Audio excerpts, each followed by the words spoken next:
प्यारे बच्चों, आज हम क्लास 10th धातु एवं अधातु चैप्टर के कुछ बहुत ही इम्पोर्टेंट अति लघुत्तरी प्रश्नों की चर्चा करेंगे। ठीक है, तो जो प्रश्न हर वर्ष बोर्ड एग्ज़ाम में आते हैं और बहुत आसान हैं, तो आपको समझाते हुए मैं इन प्रश्नों को आपको एक एक करके बताती हूँ। पहला प्रश्न, धातुएं अम्ल के साथ अभिक्रिया करके कौन सी गैस प्रदान करते हैं। हमने धातुओं के रासायनिक गुण पढ़े थे।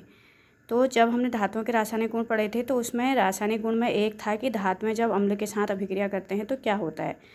तो कौन सी गैस प्रदान करते हैं, हाइड्रोजन गैस H2। ठीक है, दूसरा क्वेश्चन है, कौन सी धातु कमरे के ताप पर द्रवावस्था में रहती है। यह भी हर वर्ष आता है। अब इसमें याद रखना है कि प्रश्न दो तरह से आता है। एक बार आता है कौन सी धातु कमरे के ताप पर द्रवावस्था में रहती है, और एक आता है कौन सी अधातु कमरे के ताप पर द्रवावस्था। तो ध्यान से देखना है कि धातु पूछा है, तो धातु है मरकरी Hg। ठीक है, मरकरी का जो प्रतीक होता है Hg होता है। उसके बाद अगला क्वेश्चन है, कौन सी अधातु कमरे के ताप पर द्रवावस्था में रहती है। मैंने अभी आपसे कहा था धातु पूछा है कि अधातु पूछा है, ये ध्यान रखना। तो कौन सी अधातु कमरे के ताप पर द्रवावस्था में रहती है, ब्रोमीन। ब्रोमीन का प्रतीक है Br। ठीक है, ब्रोमीन एक अधातु है जो कमरे के ताप पर द्रवावस्था में रहती है। उसके बाद अगला क्वेश्चन जो एग्जाम में पूछा जाता है, ऊष्मा की सबसे अच्छी चालक धातु कौन सी है। ऊष्मा की सबसे अच्छी चालक धातु चांदी यानी सिल्वर, जिसको हम प्रतीक क्या है Ag। ठीक है, तो ये ऊष्मा की सबसे अच्छी चालक होती है। आपको पता है धातुएं सुचालक होती हैं, उनमें से सबसे अधिक सुचालक धातुएं जो होती हैं वो चांदी और तांबा होता है, और सबसे ज़्यादा कौन है, चांदी। ठीक है, अगर दो पूछी जाए तो आप इसके संग तांबा या कॉपर भी कह सकते हो, दो अगर पूछें तो। उसके बाद अगला क्वेश्चन जो धातु एवं अधातु चैप्टर से बोर्ड एग्जाम में बहुत पूछा जाता है, वह है कौन सी धातु है जो चाकू से भी काटी जा सकती है। तो आपने धातुओं के भौतिक गुण के बाद कुछ अपवाद पढ़े थे, जिसमें हम धातुओं के गुण पढ़ते हैं कि धातु बहुत कठोर होती हैं, लेकिन कुछ अपवाद हैं कि कुछ धातुएं ऐसी भी होती हैं जिन्हें जो इतनी मुलायम होती हैं उन्हें चाकू से भी काट सकते हैं। तो आंसर है lithium, sodium, potassium. Lithium, sodium, potassium LiNaK, ये ऐसी धातुएं हैं जो चाकू से भी काटी जा सकती हैं, इतनी मुलायम होती हैं। ठीक है, उसके बाद अगला क्वेश्चन जो बोर्ड एग्जाम में पूछा जाता है, कार्बन के दो अपर रूप लिखिए। यह भी हर वर्ष पूछा जाता है, कार्बन के दो अपर रूप लिखिए। तो ये आंसर है आपका हीरा और ग्रेफाइट। कार्बन एक अधातु है, लेकिन कार्बन का एक अपर रूप हीरा विश्व का सबसे कठोर पदार्थ है। ये कार्बन का अपर रूप है, हीरा और ग्रेफाइट। ठीक है, कौन सी अधातु विद्युत की सुचालक होती है। अभी मैंने आपको बताया था कि धातुएं विद्युत की सुचालक होती हैं, लेकिन एक अधातु ऐसी है जो विद्युत की सुचालक होती है, और वो है ग्रेफाइट। ठीक है, ग्रेफाइट अधातु होते हुए विद्युत की सुचालक होती है। उसके बाद अगला क्वेश्चन पूछा जाता है, दो उभयधर्मी ऑक्साइडों के नाम बताइए। तो ये मैंने तुम्हें पिछले लेक्चर में बताया भी था कि उभयधर्मी ऑक्साइड क्या होते हैं। देखिए, आपके जितने भी लॉन्ग क्वेश्चन हैं उन्हीं से आपके शॉर्ट क्वेश्चन बनते हैं। अगर आप लॉन्ग क्वेश्चन प्रॉपरली याद करते हो तो बहुत सारे शॉर्ट क्वेश्चन बन जाते हैं, लेकिन फिर भी मैंने उनको अलग से छांट के आपको बता रखा है कि दो उभयधर्मी ऑक्साइडों के नाम बताइए। तो आंसर है एल्यूमिनियम ऑक्साइड Al2O3 और जिंक ऑक्साइड ZnO। ये दो उभयधर्मी ऑक्साइड हैं। उभयधर्मी ऑक्साइड क्या होते हैं, जो अम्ल एवं क्षारक दोनों से अभिक्रिया करके लवण एवं जल प्रदान करते हैं। ठीक है, उसके बाद अगला क्वेश्चन है, कौन सी धातु आसानी से संक्षारित नहीं होती। इसका मतलब यह आसानी से नष्ट नहीं होती, वायु, नमी, आर्द्रता के संपर्क में आकर आसानी से संक्षारित नहीं होती, वो है सोना एवं चांदी। ये भी हर वर्ष एग्जाम में पूछा जाता है कि कौन सी धातु आसानी से संक्षारित नहीं होती। उसके बाद अगला क्वेश्चन जो बहुत इंपॉर्टेंट है, लोहे को जंग से बचाने के दो उपाय बताइए। लोहे को जंग से बचाने के उपाय हैं, या तो हम लोहे की वस्तुओं में पेंट कर दें। पेंट करने से क्या होगा, लोहा डायरेक्ट ऑक्सीजन के संपर्क में नहीं आएगा। और दूसरा ग्रीज लगाकर भी हम लोहे की वस्तुओं को बचा सकते हैं। ठीक है, अगला वेरी इंपॉर्टेंट क्वेश्चन है, अमलगम क्या है। अमलगम क्या है, ये वेरी इंपॉर्टेंट है। यदि कोई धातु पारद यानी पारा Hg है तो इसके मिश्र धातु को अमलगम कहते हैं। इसका मतलब है यदि हम दो धातुओं को मिला करके मिश्र धातु बना रहे हैं और उनमें से एक धातु अगर पारा है तो हम उस मिश्र धातु को अमलगम कहेंगे। ठीक है, इसको ध्यान से सुनिए। अगर हम दो धातुओं को मिला करके मिश्र धातु बना रहे हैं और उनमें से एक धातु पारद है, शर्त यह है कि उनमें से एक धातु पारा होनी चाहिए, पारद या Hg या मरकरी, तो तब उस मिश्र धातु को क्या कहेंगे? अमलगम कहेंगे। उसके बाद है दो धातुओं के नाम बताइए जो प्रकृति में मुक्त अवस्था में पाई जाती हैं। इसका मतलब है कि यह किसी के साथ अभिक्रिया नहीं करती हैं, मुक्त अवस्था में पाई जाती हैं। तो आंसर है सोना एवं चांदी। इसीलिए सोना और चांदी बहुत ही बहुमूल्य धातुएं होती हैं, क्योंकि यह आसानी से संसारित भी नहीं होती और प्रकृति में मुक्त अवस्था में पाई जाती हैं। एक अन्य वेरी इंपॉर्टेंट क्वेश्चन है, सिनेबार क्या है? ये भी मोस्ट इम्पॉर्टेंट प्रश्न है बच्चों। सिनेबार क्या है? सिनेबार क्या है? यह मरकरी का एक अयस्क है। इसका सूत्र है Hgs। ठीक है, मरकरी जब हमें प्राप्त होती है तो वह स्वतंत्र अवस्था में नहीं प्राप्त होती है, अपने एक अयस्क के रूप में प्राप्त होती है। उस अयस्क का नाम है सिनेबार और उसका सूत्र है Hgs। ठीक है, उसके बाद अगला प्रश्न है, एक चमकीली अधातु का नाम बताइए। जैसा कि मैंने आपको पहले भी बताया था कि धातुएं चमकीली होती हैं, अधातुएं नहीं होती चमकीली, लेकिन एक अधातु ऐसी है जो चमकीली होती है, उसका नाम है आयोडीन। अगला वेरी इंपॉर्टेंट क्वेश्चन है, सोनोरस। सोनोरस किसे कहते हैं?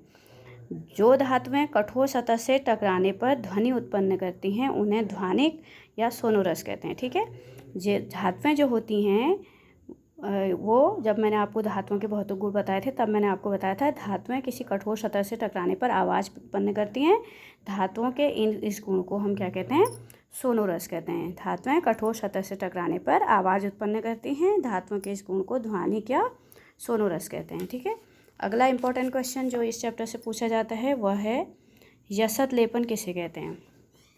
ठीक है, तो यशत लेपन किसे कहते हैं?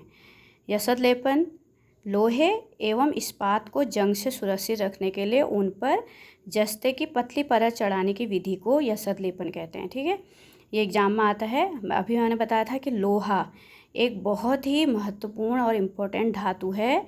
हमारे व्यापार के लिए पुल बनते हैं, इमारतें बनती हैं, घर बनते हैं, कई वस्तुएं बनती हैं, लेकिन लोहे पे जंग लगना एक बहुत बड़ी समस्या है, क्योंकि जंग लगने से, जब भी लोहा वायु के संपर्क में आता है उसमें जंग लग जाता है। जंग लगने से बहुत अधिक लोहा जो है नष्ट हो जाता है, जो एक बहुत बड़ी समस्या है।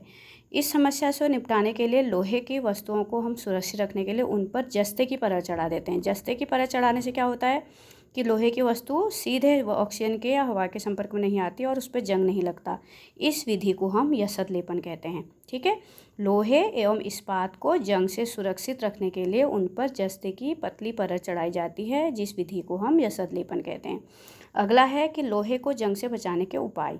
लोहे को जंग से बचाने के बहुत सारे उपाय हैं, जैसे पहले भी पढ़ा था हमने, पेंट करके, तेल लगाकर। यदि हम लोहे की वस्तु के चारों ओर तेल लगा दें तो वायु के संपर्क में नहीं आएगी सीधे और उस पर जंग नहीं लगेगा। ग्रीज लगाकर, यशत लेपन करके यानी जस्ते की परत चढ़ा के, क्रोमियम लेपन यानी क्रोमियम की परत चढ़ा के, एनोडीकरण यानी मिश्र धातु बनाकर। कहने का मतलब है एनोडीकरण या मिश्र धातु बनाकर का मतलब है कि लोहे के में किसी दूसरी धातु का मिक्स कर दो। लोहे में किसी दूसरी धातु, दो धातुएं कैसे मिक्स की जाती हैं? पहले दोनों धातुओं को उनके गलनांक पर गलाया जाता है, गला करके बिल्कुल पानी बना दिया जाता है धातुओं को, फिर उसमें दूसरी धातु को गला करके मिक्स करते हैं और फिर उस मिश्र धातु से वस्तुएं बनाते हैं। ठीक है, इसको एनोडीकरण या मिश्र धातु बनाकर कहते हैं। अगला क्वेश्चन इंपॉर्टेंट है, स्टेनलेस इस्पात कैसे प्राप्त होता है? बेटा, आपके घरों में जितनी भी स्टील के बर्तन हैं उसको हम स्टेनलेस इस्पात कहते हैं। वो लोहे के साथ निकेल और क्रोमियम को मिलाने पर, ठीक है, अगर हम लोहे के में निकिल और क्रोमियम को मिला दें, निकिल Na, क्रोमियम Cr, अगर हम इनको मिला दें लोहे में तो हमें स्टील यानी स्टेनलेस इस्पात प्राप्त होता है।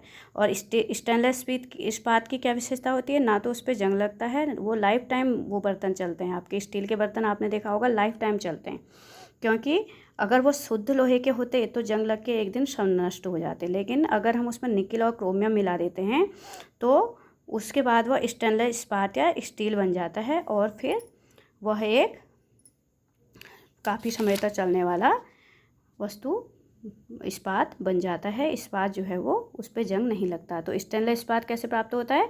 लोहे के साथ निकिल एवं क्रोमियम मिलाने पर स्टेनलेस इस्पात प्राप्त होता है।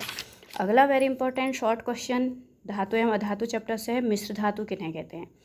मिश्र धातु किन्हें कहते हैं? दो या दो से अधिक धातुओं या एक धातु और एक अधातु के मिश्रण को मिश्र धातु कहते हैं। ठीक है, दो या दो से धातुओं को मिला दें, जैसे अभी मैंने आपको बताया था कि लोहे के साथ अगर निकेल और क्रोमियम को मिला दें, ऐसे ही कोई भी दो धातुओं को हम आपस में मिला दें। मिलाने से फ़ायदा ये होता है कि वो धातुएं ज़्यादा मजबूत बनती हैं और उनमें जंग भी नहीं लगता। ठीक है, तो या तो दो धातुओं को मिलाएं या एक धातु और एक अधातु के समांगी मिश्रण को मिश्र धातु कहते हैं। ठीक है, यहाँ पर समांगी मिश्रण जरूर कहना है।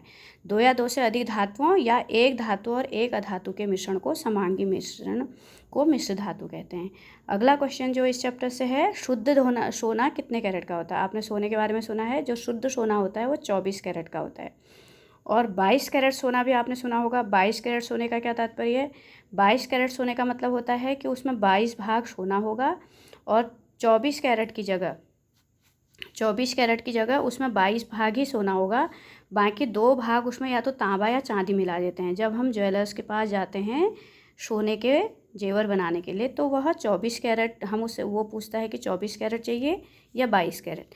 तो 24 कैरेट तो शुद्ध सोना होगा जिसमें कोई मिलावट नहीं होगी, लेकिन 22 कैरेट वो होगा जिसमें 22 भाग सोना होगा और 24 की जगह 2 भाग उसमें तांबा और चांदी होगा। तो 22 और 2 मिला के 24 बनेगा उसमें। तो इस सोने और इस सोने में ये अंतर है कि 24 कैरेट सोना शुद्ध होता है, वो कभी भी पिचक जाता है, उससे बहुत महीन डिजाइन की ज्वेलरी नहीं बनती। लेकिन 22 कैरेट सोना जो है वो मजबूत हो जाता है तांबा या चांदी मिलाने से। उसके बाद हम उसमें अपने मनपसंद कितने भी प्रकार का महीन, बारीक और कैसा भी डिज़ाइन बना लेते हैं। ठीक है, अगला क्वेश्चन है, पीतल कैसे बनता है? पीतल आपने नाम सुना होगा बेटा। पीतल एक शुद्ध धातु नहीं है, पीतल एक मिश्र धातु है। ठीक है, तो कैसे बनता है पीतल? तांबे और जस्ते को मिलाने पर। तांबा और जस्ते के समांगी मिश्रण को पीतल कहते हैं। जब तांबा और जस्ते को मिलाते हैं तो पीतल। दो धातुओं को कैसे मिक्स करते हैं? कठोर अवस्था में तो मिक्स नहीं हो सकती, पहले दोनों धातुओं को गलाते हैं। जैसे तांबे को उसके गलनांक पर गलाएंगे, जस्ते को भी गलाएंगे, फिर उनको दोनों को मिक्स करेंगे और फिर उसको जमा करके पीतल बनेगा और पीतल से फिर हम विभिन्न प्रकार की वस्तुएं बनाएंगे। कांसा भी आपने सुना होगा। कांसा भी एक शुद्ध धातु नहीं है, कांसा भी एक मिश्र धातु है। कांसे को कैसे बनाते हैं? तांबा और टिन मिला के। तांबा यानी Cu, कॉपर। ठीक है, कॉपर, तांबा, Cu एक ही बात है। कॉपर कहो, तांबा कहो, Cu कहो। और टिन, तांबे और टिन के मिक्सचर को क्या कहते हैं? कांसा। और अन्य एक इम्पॉर्टेंट क्वेश्चन है सोल्डर। जब हम वेल्डिंग, आपने वेल्डिंग सुना होगा, 2 तारों को आपस में जोड़ने के लिए वेल्डिंग की जाती है। तो वेल्डिंग करने के लिए प्रयोग होने वाले सोल्डर कैसे बनता है? वेल्डिंग के लिए प्रयोग होने वाला सोल्डर कैसे बनता है? सोल्डर भी एक मिश्र धातु है जो सीसा और टिन को मिला के बनता है। सीसा यानी प्लम्बम और टिन मतलब एसन। ठीक है, तो सीसा और टिन के मिक्सचर को सोल्डर कहते हैं। सोल्डर एक मिश्र धातु है जो वेल्डिंग के लिए प्रयोग होती है। ठीक है, इस तरह बेटा ये धातु एवं अधातु चैप्टर के वे इम्पोर्टेंट प्रश्न हैं अति लघु उत्तरीय जो हर वर्ष एग्जाम में आते हैं। इन्हें आपको अच्छे से समझना है। ठीक है, तो इसको आप अच्छे से वीडियो देख के समझोगे और नोट करोगे।